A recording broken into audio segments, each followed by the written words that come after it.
afternoon, everybody. We just want to say Mr. Ranieri denies these allegations. We are looking forward to a swift resolution. We're not waiving any speedy trial time. We don't think the government can prove these things, and we look forward to our day in court. Let's talk NXIVM. Okay. Was this a cult? I don't view it as a cult. I don't think it really matters at the end of the day if it's a cult or not. It's a successful self-help program. The key with NXIVM, it's really an ethical view. And if I had to put it in the smallest of terms, it's taking full responsibility for every aspect of your life, never seeing yourself as a victim of something else. But when you look at what NXIVM is accused of, it certainly sounds and acts like a cult. You've got Ranieri, who goes by Vanguard.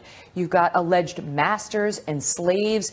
You've got no men. The women are expected to have sex with Ranieri and only Ranieri, and he can have sex with whomever he wants. There's the shunning of defectors. Well, all right, so now there's NXIVM and then there's DAS, and they're two separate things. Because DAS is operating on the premise that for so long, women have calibrated their value in regard to men. I want to make as much as a man. I want to be respected like a man is respected.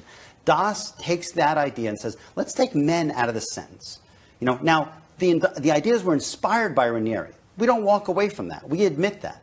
But DAS is a sorority, a group of women, and we're going to have some extreme protocols. Admittedly, some of us are going to brand ourselves. Absolutely 100% voluntarily. Did Keith Ranieri know anything about DAS? He knew about DAS, yes. He did? Yeah, Did he know about the branding? I think he knew about every part of it. Did he enjoy that? I don't think he enjoyed it. I think that it was something that the women wanted to do and that he thought was not inappropriate if that's what they wanted to do. He loved it. I don't think he loved it. These women wanted to be part of DAS. It was a little extreme. It was a little dangerous. It was a little edgy. It was all those things. That's why they wanted it. And I will be able to put on the witness stand woman after woman who's going to be absolutely believable and credible, who's going to say that. And I think a jury is going to see this my way. Do you think women like Sarah Edmondson wanted it?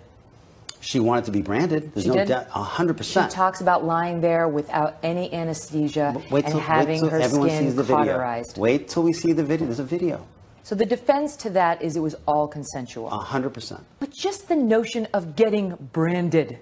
That's it. The audience is with me. Cult. Talk to all the football players who have a branding on their arm. Are they all in cults? You know what the difference is? They're men. Did they sit around naked and having to give collateral, personally damaging information before they could be admitted to the secret society where you brand yourself? I'm not sure how the men were branded. And you know why? Because we've never bothered to ask, because they're men. Are you trying to make this about... 100% I am. Am I trying to? It is. So this is female empowerment. 100%. It's Challenge. For real. And you know what? And it's the government and the media are coming down on the women of DAS. Women have a secret society. Women brand themselves. And they're poor little dears and they're victims. When men do it, they're Marines. You know why? Because the women have come forward saying this was not consensual. I was blackmailed. 3 women out of 150. Why do you have to give personally damaging collateral in order to get into DAS?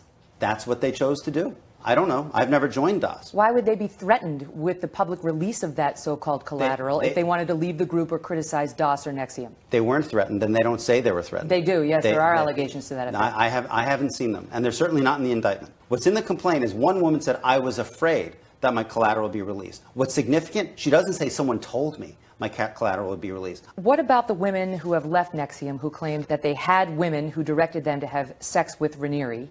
And that they did so because they felt it was the price of membership. Their text messages with Keith Ranieri as to whether they were forced to have sex with him. It's all nonsense. It's lies. They're asking to have sex with him? Is that what you're suggesting? 100%. I don't think he really ever wanted to take advantage of anybody sexually. People join NXIVM, you know, and they like it. It was like summer camp for orgasms. But do you understand the allegation by the government is that these women have been brainwashed into believing that is their only currency within this group? And brainwashing exists? Absolutely. I wish it did. If I could brainwash myself, I'd go to the gym every day. These are choices that adult, smart, educated women are making.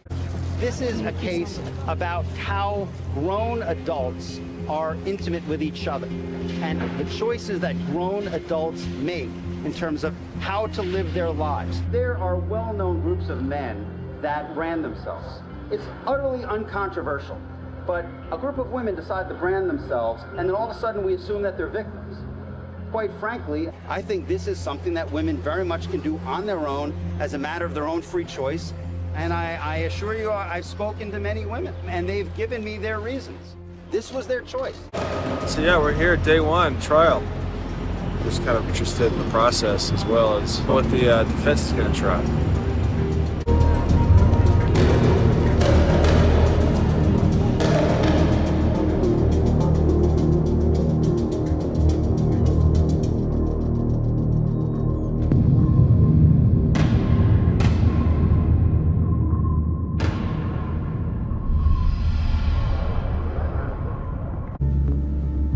$17,000 people took NXIVM courses.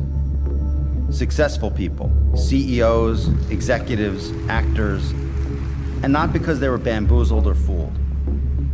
They took them because they got something out of them. There's going to be evidence Keith Raniere had multiple intimate partners over a very long period of time. And you might say, I don't like that. I think it's morally wrong. You're absolutely entitled to that opinion, but that's not one of the charges. You're going to find parts of this case distasteful and inconsistent with your own morality. And that's okay. You see, I don't have to defend everything to win this case. But one thing I am going to defend is his intentions.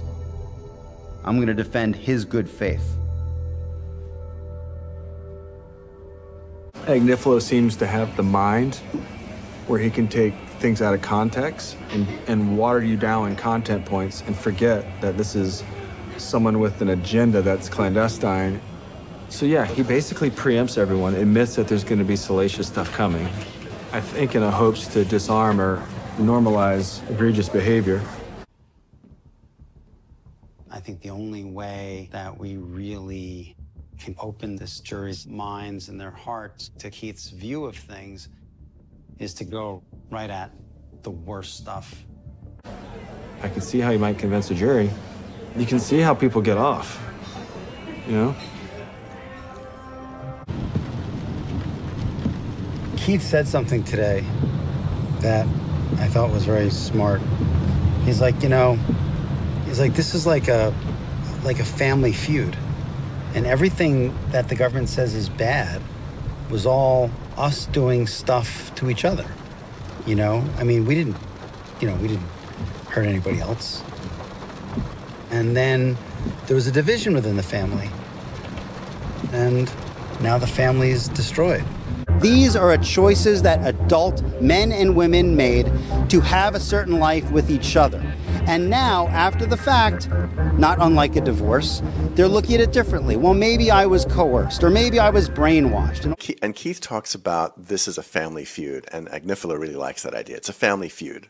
Like the family's doing stuff to each other. So, you know, it's fine. And I was thinking to myself, okay, so if a family is killing members of the family, for instance, that's okay too? I mean, but that logic is so fucking stupid. But I think that's what he was trying to sell. Agnifilo was trying to normalize everything. The disparity between what Agnifilo is saying and what is actually happening is staggering to anybody with conscience. What he may or may not know is what he was basically promoting was the banality of evil. You know, just so banal. It's just this, it's just that, it's no big deal, blackmail's fine, coercion's fine, it's okay. So he was trying to normalize everything, which is what an abuser does, and that's where that legal team became part of the abusive system. Man, I don't know, that legal team, I don't know how lawyers do it. Now, they will always say, I was just doing my job. And how many times have you heard people say, I was just doing my job? It's the fucking downfall of civilization.